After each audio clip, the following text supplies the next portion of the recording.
Marina. I am also someone in long-term recovery. I am Jackie's baby sister, though.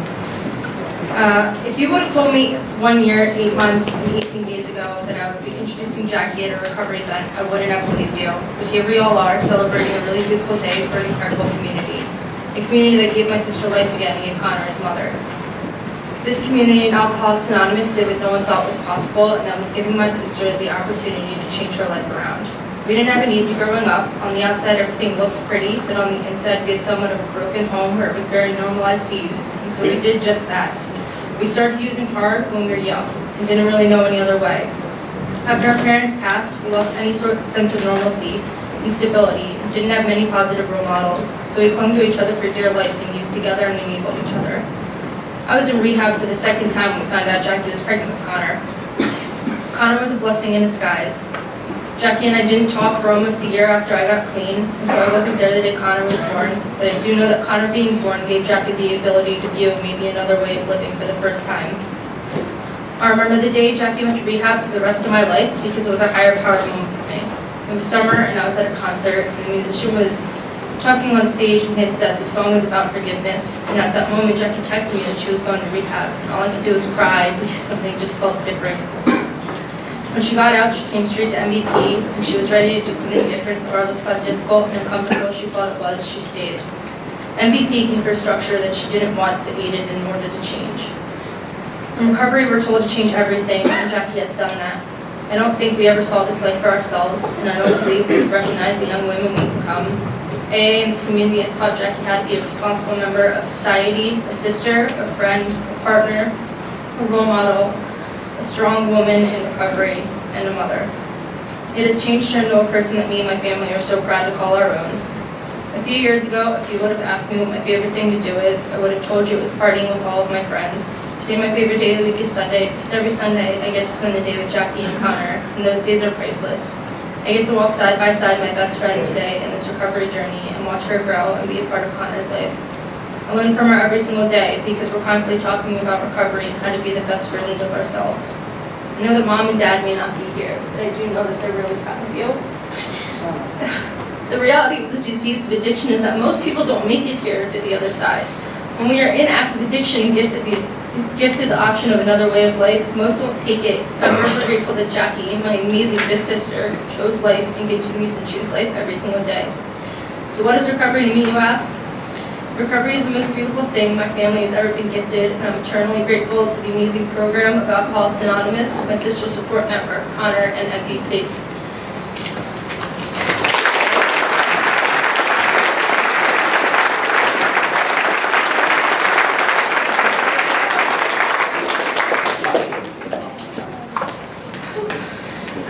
I am Jackie, I'm an alcoholic. I have a sobriety date. It is July 27th of 2000. No, it's July 28th. I'm sorry, I'm so nervous. It's July 28th of 2017. I grew up in Markledew Town with 3 siblings and 2 parents who loved me unconditionally. My mother was a doctor, and she made sure I was given everything a child could ever want or need. We lived in too big of a house. I went to a private school, and we traveled all over the world. Involved in extracurricular activities, I was talented, bright, and curious, but even as a child, I remember feeling like I was on the outside. I was insecure, and my thoughts constantly ran undisciplined to the worst possible outcome of every situation. No therapist or doctor had ever been able to accurately diagnose the problem, but in their defense, I always lied to them. From the outside, my life looked perfect, but things at home were far from. My mother suffered from this disease, which made things at home exciting, to say the least. Another one of my siblings followed in her footsteps, and then I, not too long after. I began using drugs and alcohol at the age of 11. My mom passed away in December of 2007, never finding a solution to her alcoholism, leaving my siblings and I with my father, who then was 80 years old. I was 15 at the time. He did the absolute best he could by himself, but he couldn't control me for the life of him. With very little structure or discipline, I took advantage and ran rampant. I was truant and went to summer school every year of high school and eventually dropped out my senior year as my addiction to drugs and alcohol progressed. My father passed away right after my last year of school in 2012 from stage 4 lung cancer. I know today that both of my parents suffered from a disease, though different in name, similar by nature in the sense that without a treatment they had no chance. With both of them gone, I became someone who they did not at all raise me or love me to be. I lost my way and became someone I told myself I'd never be.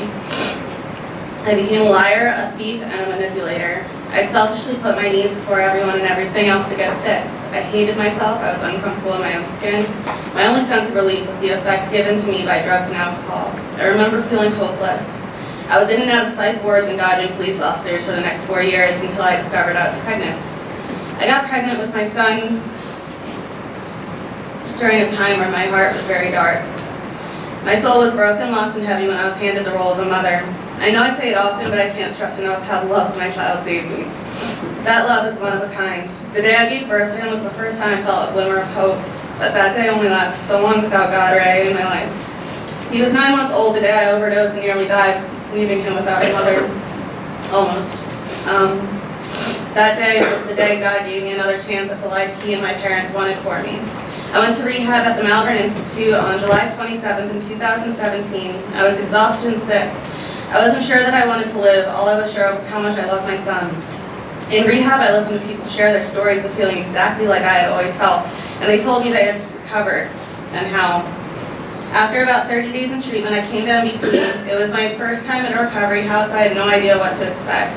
I was a little less than 100 pounds and beaten up with self-hatred with no idea how to start over or live a normal, sober life. MVP encouraged me to change everything about my life. They encouraged me to get a sponsor and dive into the 12 steps of Alcoholics Anonymous. The women I shared a home with for the first year of this journey truly loved me back to life when I couldn't love or forgive myself. They helped me to change things about myself I never had and never would have seen on my own. MVP and AA gave me a design for living that works. I learned that good things happen when I do the next right thing. When I came to MVP, I was unemployable, unlovable, and untrustworthy. Today, I can confidently say that I am all of those things. I have a job that I love, working with children. I get to watch them grow with my coworkers who treat me like family. I'm dependable. I have shared legal custody of my perfect 2-year-old son. He's the social butterfly over there.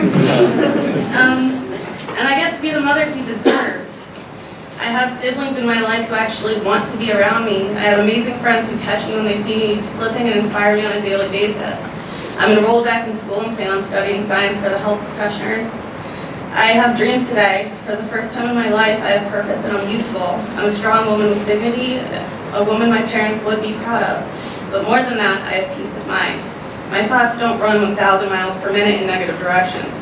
I'm able to sleep at night and trust in a power greater than myself that everything will be okay as long as I'm doing the next right thing. I have integrity and I'm not afraid anymore. I no longer need a drug just to get physically well enough to get out of bed. I just wake up, pray, I drink coffee, and I live every day on purpose. Send him up here.